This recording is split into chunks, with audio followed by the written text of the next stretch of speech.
doesn't matter if it's an onion, it doesn't matter if it's a tomato. It's just insane.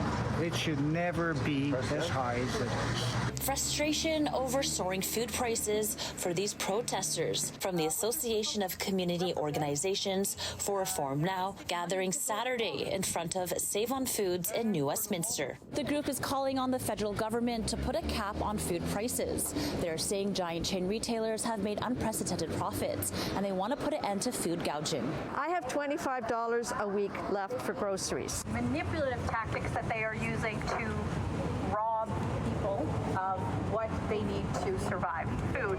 The protesters are also demanding all major food retailers in Canada to be taxed on their profits. The overall Canadian market is dominated by three big chains, the Loblaws chain, of course, Sobeys, and Metro. Then there are some smaller chains that control smaller pieces of the market. Save-on-Foods, part of the Pattison empire, is one of them. Jim Stanford is an economist in Vancouver. He says there are several factors that have led to high food costs, including higher energy costs and oil prices. But that doesn't explain all the price increases. The economic evidence is very clear that supermarket profits have risen dramatically.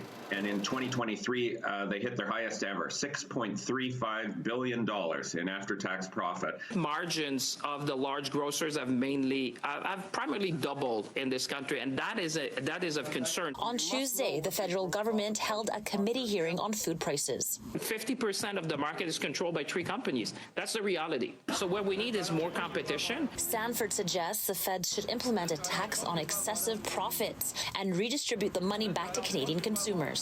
Especially lower-income households. We have done that in other industries. For example, we have an excess profit tax on banks and insurance companies. That approach would also help, I think, to protect consumers against this excess profit. We asked the Jim Pattison Food Group about its prices, and in a statement it says in part, most of its produce are from the eastern part of Canada, and quote, at one point, transportation of these products alone cost an additional $500,000 per week. Save-on-Foods is a regional grocer, and it doesn't have the scale or purchasing power of the major national and multinational grocers. Use your heart. People should not be scrambling about, okay, how much food can I afford with what I have? In New Westminster, Angela Bauer, City News.